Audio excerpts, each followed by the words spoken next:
You're listening to an Airwave Media Podcast. It's a long way to Tipperary. It's a long way to go. It's a long way to Tipperary, to the sweetest girl I know. Goodbye, Piccadilly.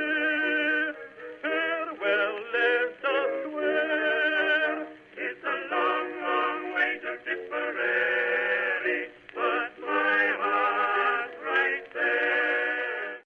Hello everyone, and welcome to History of the Great War, Episode 29, the fifth in our series of episodes detailing the Gallipoli campaign. Last week, we covered the landings on the 5 beaches on the tip of the peninsula at Capre Helles, so all of the troops are now ashore.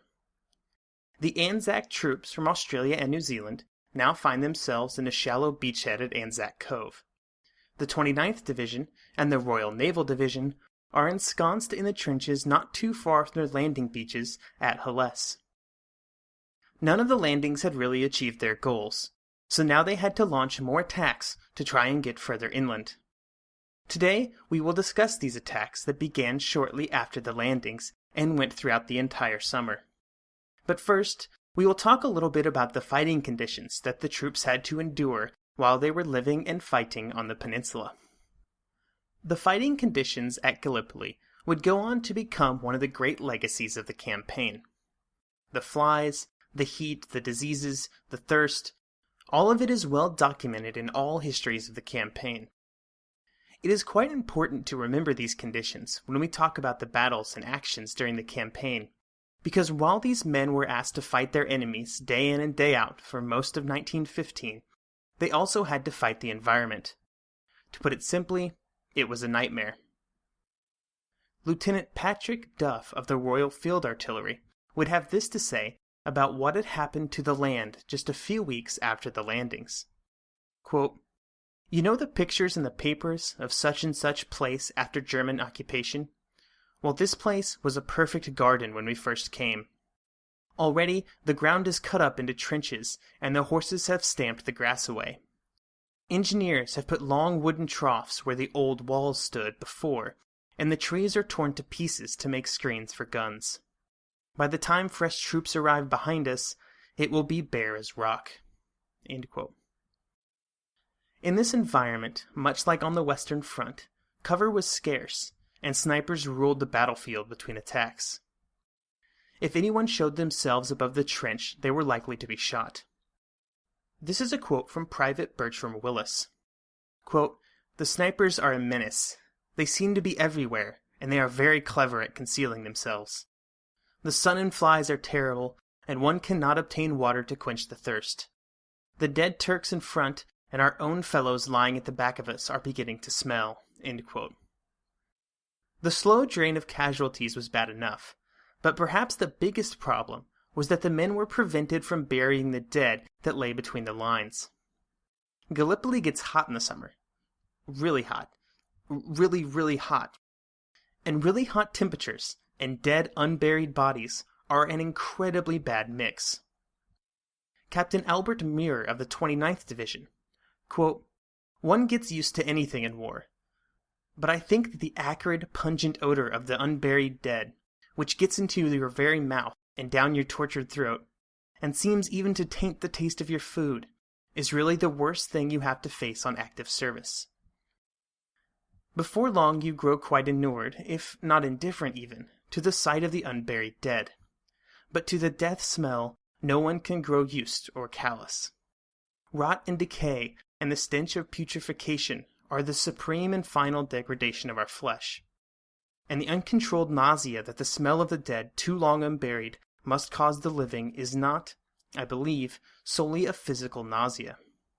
But, except through one's nostrils, one grows steeled, if not dense and heartless. You see horrible sights which in peacetime would make you gorge rise uncontainably, and you take them, in the swelter of war, as a matter of course. At Anzac, the situation got so bad that by May the 24th, there was a ceasefire agreed to for the sole purpose of burying the dead that were found between the lines. A literal line was drawn down the middle of no man's land, and both sides carried their dead back behind their lines. They then delivered the dead of the other side across the line so that they could be buried. Corporal Charles Livington found himself as one of the men standing on the line and watching for any funny business. Quote, "We stood together some 12 feet apart, quite friendly, exchanging coins and other articles, and in some cases we were able to communicate. A Turk gave me a beautiful Sultan's Guard belt buckle made of brass with a silver star and crescent embossed with the Sultan's scroll in Arabic. All I had to give him in exchange were a few coins. Our troops carried the dead Turkish bodies over the dividing line, and the Turkish troops did the same for our dead. We also handed their rifles back to them. These rifles were laying on the ground, but we first removed the bolts. The armistice lasted until approximately 6 p.m., and almost immediately the Turks opened fire on our parapets. We were once again enemies." End quote. To add to these miseries were the flies. Flies dominate any soldier's discussion about being on the Gallipoli Peninsula through the summer. They were just literally everywhere. Private Harold Boughton, quote, "One of the biggest curses was the flies. There was millions and millions and millions of flies. The whole of the side of the trench used to be one black swarming mass. Anything you opened, if you opened a tin of bully or went to eat a biscuit, next minute it would be swarming with flies. They were all around your mouth and on any cuts and sores that you'd got, which would all turn septic through it. This was a curse, really. It really was." End quote. A gunner from the Royal Field Artillery speaks a bit more about how hard it was to eat under the constant watch of the flies. Quote, "We were invaded by millions of flies. There was no escape from these beastly insects. They swarmed around everywhere. Drinking and eating was a real nightmare. And I avoided, no matter how hungry I was, rice pudding, which was served up frequently, mixed with currants and dried fruit. It was difficult to distinguish currants from flies. They looked alike in this repulsive mixture. Immediately the lid was taken off the Dixie, the flies would swarm down and settle on the rim in a cluster, and many of them would fall into the pudding. The spreading of jam onto hardtack was indeed a frustrating exercise. Driven by the pangs of hunger, the hated apricot jam was tolerated of sheer necessity. A concerted effort by at least 3 of us to transfer the jam from the tin onto the biscuit was necessary. One to open the tin, another to flick away the flies, and a third to spread the jam and cover up.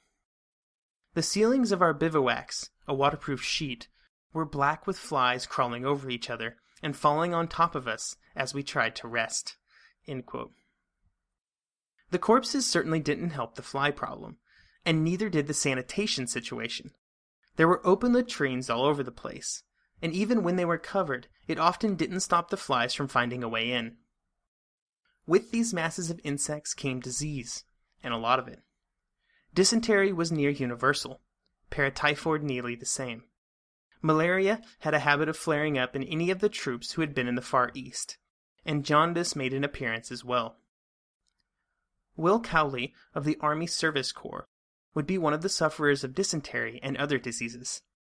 Quote, "Everybody felt so weak with dysentery and all the rest of it, that you'd got no strength. You know, you were so weak as a kitten, you could hardly walk about at times. Well, the doctor asked me one night how many times I went out to the back. I said 16 times, doctor. 16 times. You rush out there, and when you get there, you couldn't do anything. Terrible." All of these hardships, not to mention the oppressive heat and the lack of clean drinking water, had to be suffered, all the while being in continual fighting with the enemy. We will begin our discussion about the actions of May, June, and July 1915 at Anzac Cove. When the Anzac had come ashore, they had not captured all that they were supposed to. In fact, they were stuck on a small beachhead surrounded by Turkish troops in better positions. This put the troops here in a different position than at Helles. At least at Helles, if they were forced to retreat, they could. They had some space to give. The troops at Anzac did not have this luxury. A retreat of just 20 yards in some sections of the front could result in the entire line coming undone and being pushed into the sea. This put a huge amount of pressure on every man in the front line. This also caused the Turkish leaders, including General Kemal, to attack again and again. It was just too tempting of a target. They could see as well as anybody else how close the situation was behind the lines. Peter Hart would describe the Anzac line in this way in his book Gallipoli.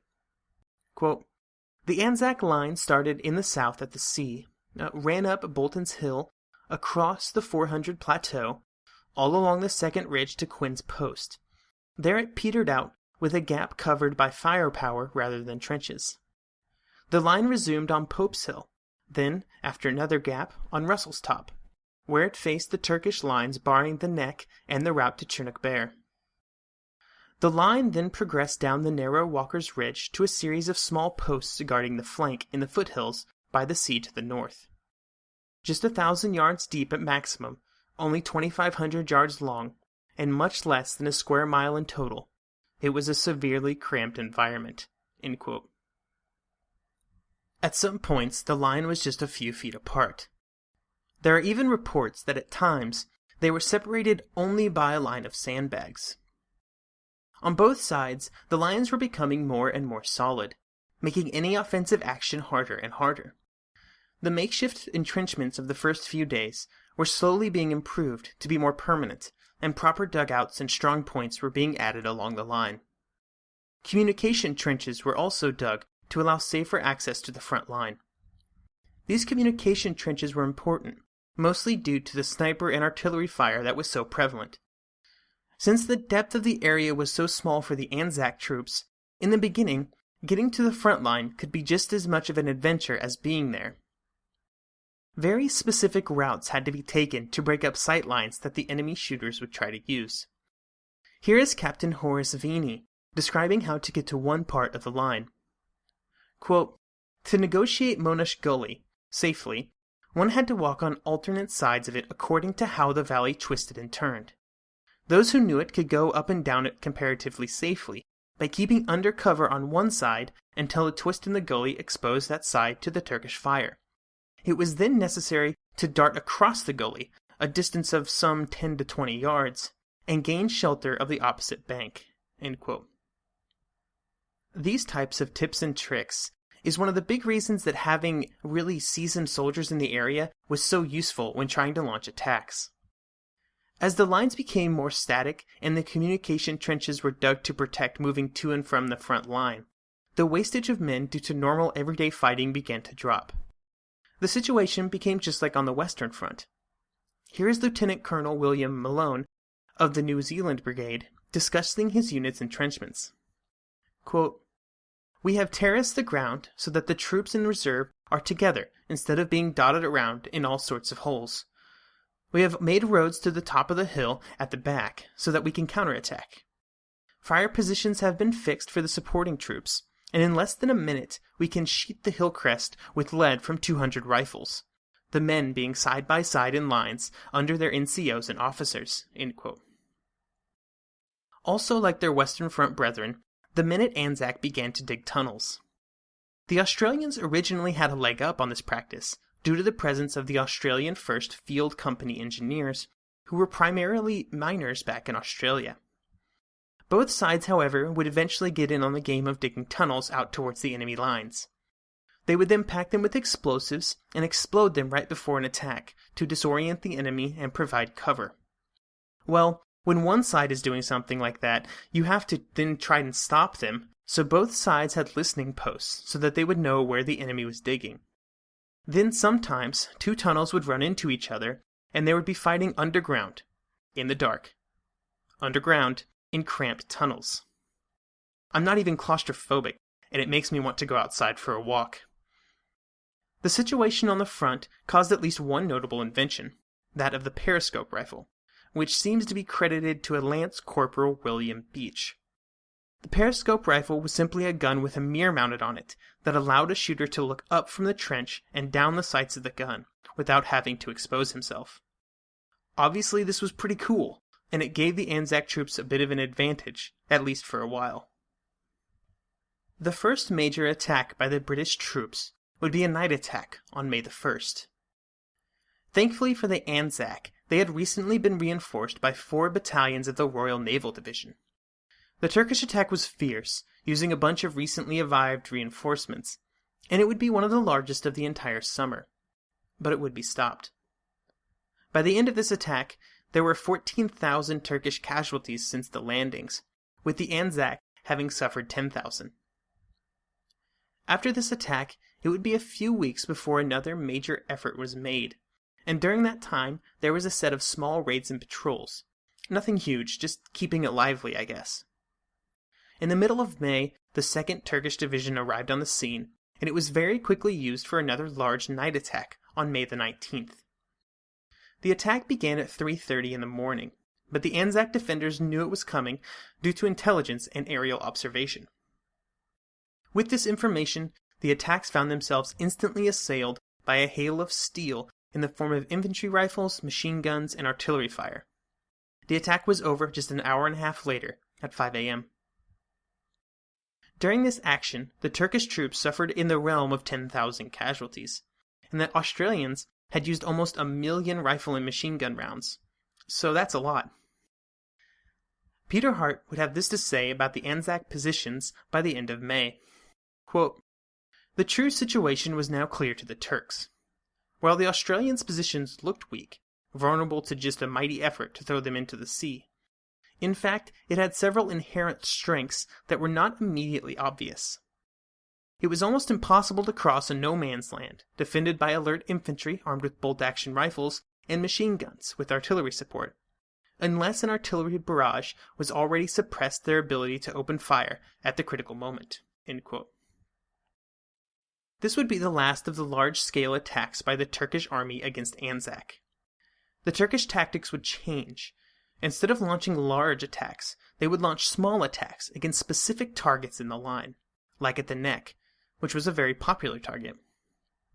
The neck was chosen because even a small breakthrough would compromise a reasonably large section of the Anzac lines. One of these attacks was launched on the night of June the 29th. Again, the Australians knew that the attack was coming, and Lieutenant Ted Henty discusses the action. Quote, "It was much more satisfactory than the infernal pot shooting through loopholes, though this is a fair sport now, as we are only about 60 yards apart at the widest, and in some places much less than that. To drop so many in that narrow space is not bad, is it? And speaks rather well for the alertness of everyone concerned, as it was a night attack." End quote.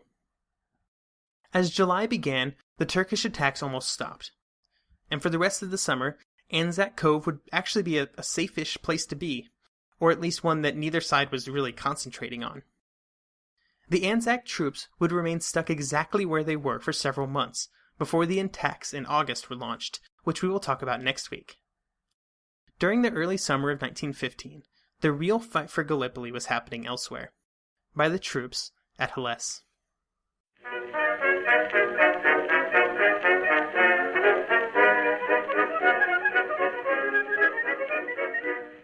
The one truth about human history is that change is inevitable.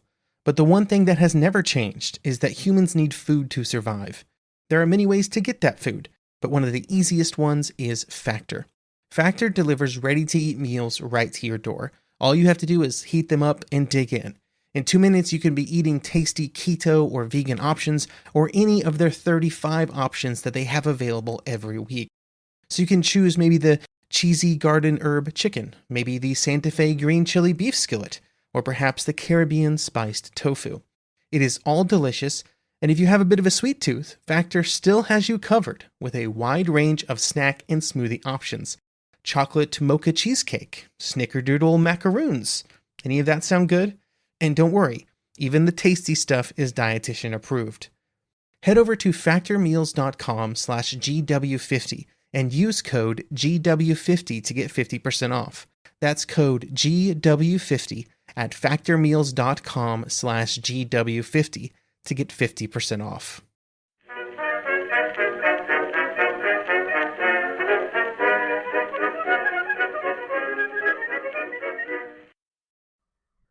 While the fighting at Anzac was hard, it was mostly the Allied forces defending against the attacks of the Turkish troops. At Helles, it was mostly the other way around. From the landings on the 25th until several days later, there was near constant fighting all along the line. The men of the 29th Division, especially those that had started the invasion on V and W Beach, were completely exhausted. The British spent most of the day of the 26th of April reorganizing their lines and trying to get everybody in place for future attacks. One of the things that greatly assisted in this was bringing the French troops over from their landing zones at Capre Helles to take up a spot in the line.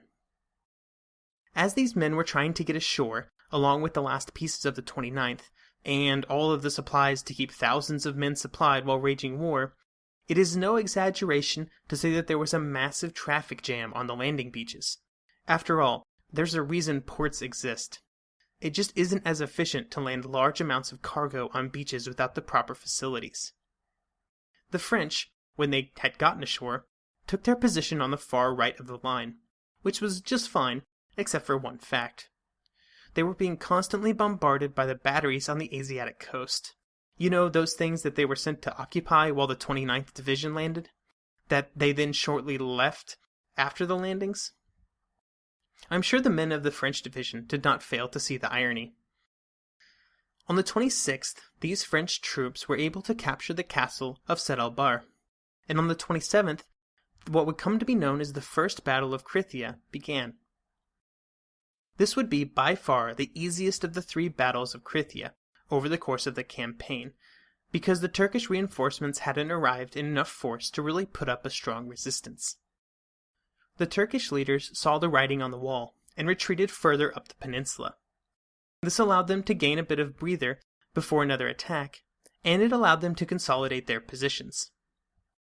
Even with this small break, the Turkish defenders wouldn't have a continuous line to defend. Much like the entrenchments at Anzac at this point in the campaign, the defenses were mostly just a bunch of outposts that may be somewhat connected by trenches sometimes, but not most of the time. Because of this, the Turkish troops tried to use the terrain as much as possible, which was great for them since they had a better handle on the terrain than the British and French advancing against them.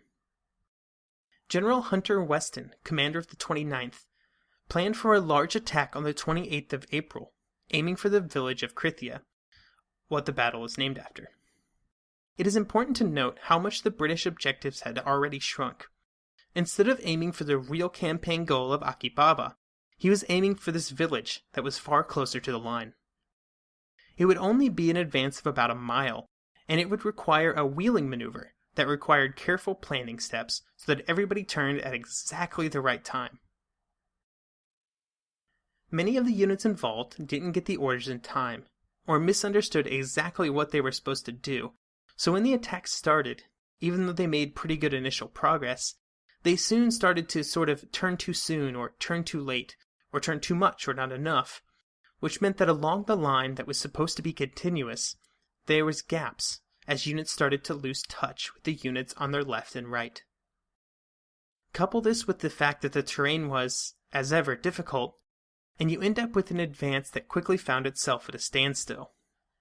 And just to put the cherry on top, this is when Turkish reinforcements started to arrive in strength, and the strung out and disorganized British and French had quite a time of it to hold them back. The result of the First Battle of Krithia was 3,000 casualties, or give or take. And with the arrival of Turkish reinforcements, any real possibility of taking Akibaba was gone. As the days wore on, and more Turkish troops arrived on the scene, Lemon Sanders would eventually have up to 15,000 troops standing in front of the British and French at Helles. As always, the Turkish commanders were very well aware of the power of the Royal Navy artillery, and therefore restricted themselves to strictly night operations. On May the 1st at 10 p.m., the first of these night attacks was launched. Lieutenant Henry O'Hara would be in the line. Quote, "My regiment alone got through 150,000 rounds, and they were only 360 strong. The Turks were simply driven on to the barbed wire in front of the trenches by their German officers, and shot down by the score. At one point, they actually got into the trenches, but were driven out by the bayonet. They must have lost thousands." End quote. While he mentions these German officers driving the Turkish soldiers, Peter Hart seems pretty skeptical that such a practice ever occurred, even though there are several veteran accounts that cite this type of activity. In this case, I'm inclined to agree with Hart. As daylight dawned, the French were able to use the naval assistance to push back some of their territorial losses the night before. On the night of May the 3rd, Sanders launched another attack. Second Lieutenant Raymond Ville was a French artilleryman who was supporting during this attack. Quote, "We had massacred the Turks, but we also had a lot of casualties. And I was aware of one terrible fact. We had no more shells left. The artillery park was exhausted. All that remained at the batteries were empty limbers, but that was it. If the Turks attacked that night, we were doomed." End quote. The Turkish troops made some gains during the attack, but not as much as hoped. Lehman von Sanders was under no illusions as to why this was probably the case, and why it was unlikely that Turkish attacks would have any great effect. Quote, "In each case, daybreak brought an overwhelming fire from the ships, which compelled the Turks to withdraw to their positions.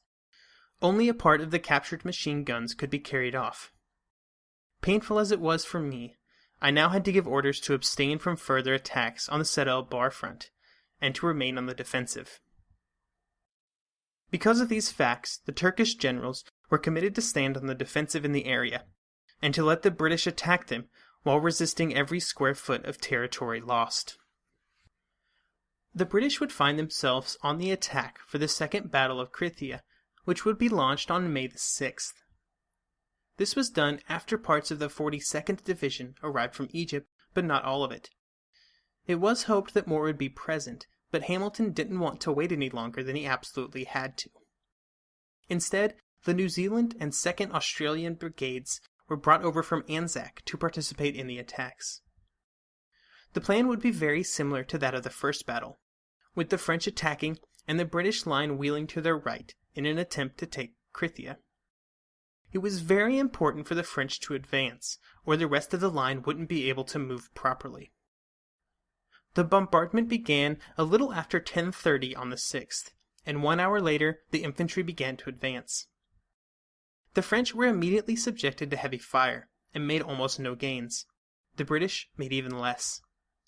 They came under intense fire as soon as they left their trenches, and those that did manage to somehow reach the Turkish line were stopped cold. There would be no fancy wheeling on this day. The attack was a complete failure. Another attack was ordered for the next day. Again same plan, again same result. In true Western Front fashion, when faced with these failures, Hunter Weston just doubled down and tried again. This time, the New Zealanders would be the first to advance, and actually made some small amount of progress, but nothing worth the cost. The rest of the men attacked at 5:30 in the afternoon, and for a third time, there was no real gain. On May the 8th, the attack was finally stopped for a while, without any real gains and 6,500 casualties. Hamilton would write to Kitchener to describe the outcome of the battle. This is something that he did throughout the campaign to provide updates on the operations. Quote, "The result of the operation has been failure, as my object remains unachieved. The fortifications and machine guns were too scientific and too strongly held to be rushed, although I had every available man in today. Our troops had done all that flesh and blood could do against semi-permanent works, and they are not able to carry them. More and more munitions will be needed to do so. I feel that this is a very unpalatable conclusion, but I can see no way out of it." End quote. Much like in other theaters in the Great War, the men just continued to dig deeper and strengthen their positions. I love this quote from Captain Albert Muir about how much he grew to love digging. Quote, "I sometimes think that this war should go down as the War of Spades. Certainly the Dardanelles campaign was fought with that homely garden tool. I once heard a woman name 46 things that she could do with a hairpin. It was a poor soldier who couldn't name 64 to do with a spade after a month in Gallipoli." The first large effects on the British government would happen after the failure of the Second Battle of Krithia became known.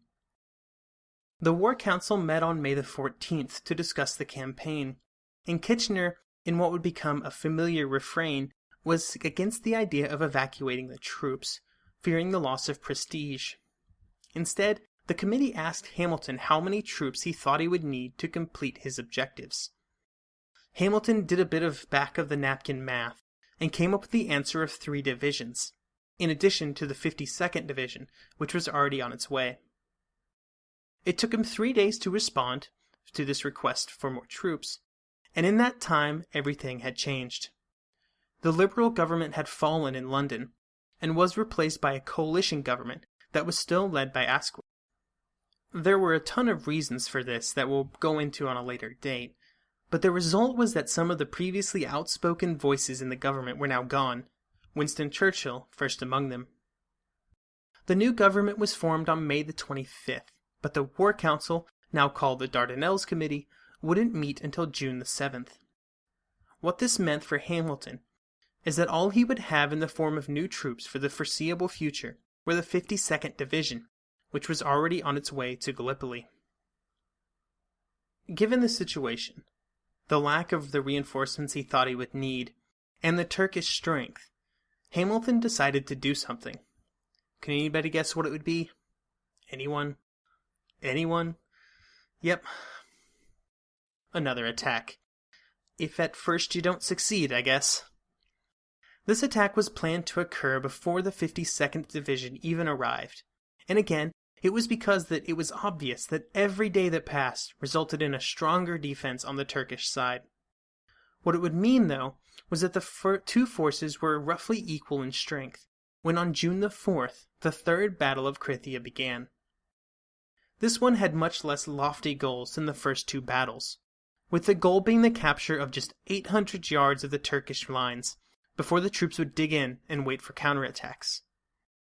By this time, however, the Turkish troops had a nice, continuous, consistent line across the entire peninsula, so even the smaller goal would be difficult. At 8 a.m. on the 4th, the bombardment began on the strong points of the Turkish line, before a more general bombardment began at 11 a.m. At high noon, the troops went over the top. Private Jack Gatley was one of the men who participated in the attack. Quote, "We scramble up and over the top, into a withering machine gun and rifle fire, with shrapnel bursting overhead. Many fell back into the trench before they got properly over. We spread out as we went, and charged with fixed bayonets through no man's land, which is all shell holes and deep crevices. We dashed on and on over barbed wire and shell holes, jumping gullies, through thick gorse and wild thyme, knee-deep. This was on fire in many places, and we were choked by smoke and dust. The Turks were keeping up rapid rifle and machine gun fire, and as we got nearer, threw bombs amongst us. Also shrapnel bursting overhead, we were being mown down like corn." End quote. The next day, the advances stopped, and the Turkish troops counterattacked and pushed the Allies back off of most of what little gains they had made. There were even very few reserves to put into the line at this point, and as such, there was a serious danger of these attacks actually breaking through the line. The total casualties on the Allied side were over 6,000 men, with no gain in ground, although the Turks did lose about 9,000, so it wasn't completely one-sided. The only bit of good news for the British was that the 42nd Division, finally fully arrived from Egypt, did a fine job in their attacks. When the Dardanelles Committee met after the Third Battle of Krithia, they agreed to send the 3 divisions that were requested to go along with the 52nd. They even offered to send 2 more divisions, partially due to the bad news coming out of Russia. This was right around the time that Germany was putting a ton of pressure on Russia in Poland that we will talk about later this year, and needless to say, the British were looking for any way to help out their ally. While these divisions were en route, Hunter, Weston, and Hamilton both believed that they had to keep up some kind of pressure on the Turkish troops. The problem was, at this point, they didn't have anything close to the number of troops required for a front-wide offensive, so instead they used strictly localized attacks, backed by all of the artillery on the peninsula, to bite off little pieces of the Turkish line. They would then move the shelling forward while the troops fortified their new positions. The French would be the first to use this tactic on June the 21st, against their old objective of Crève's Deer. The attack quickly overran the first line of defenses, and miraculously the second line as well, before they were stopped at a series of defenses called the Quadrilateral. Another of these attacks was launched on the 28th of June against the Gully Ravine by the British, and again it was successful. After these attacks, Hunter-Weston planned an attack in the center, utilizing the newly arrived 52nd Division. Right before this attack occurred, the French were able to capture the Quadrilateral, greatly increasing the security of the 52nd's right flank. When the 52nd Division did begin their attack, they weren't a complete failure. Instead of me describing the attack itself, I will just turn it over to Major General Granville Egerton. Quote, "It seems to me that the fighting of this battle was premature, and at the actual moment worse than unnecessary.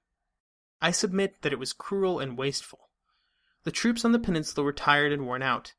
There were only 2 infantry brigades, the 155th and the 157th, that had not been seriously engaged." End quote. This sort of demonstrates the problem with these attacks. They were very costly. Sure, they were making gains, but the number of casualties being suffered was horrible. The 52nd Division, in just one attack, hurt its fighting capability significantly. The French, by this point, had pretty much driven themselves into the ground, which was one of the reasons that they actually began to suffer a smaller number of casualties than the British from here on out. The attack by the 52nd would actually be the last large-scale attack at Helles until August. As we will discuss next week, Hamilton had already begun looking at Anzac Cove, and the possibility of pushing out from it in combination with a landing at Suvla Bay. Thank you for listening again this week. You can follow us on Twitter at twitter.com/historygreatwar or at facebook.com/historyofthegreatwar. I'd like to thank listener Aviv for his donation this week, and I would just like everybody to just close their eyes and mentally send out a thank you to Aviv for making this possible. If you would like to donate, you can find instructions on how to do that at historyofthegreatwar/donate.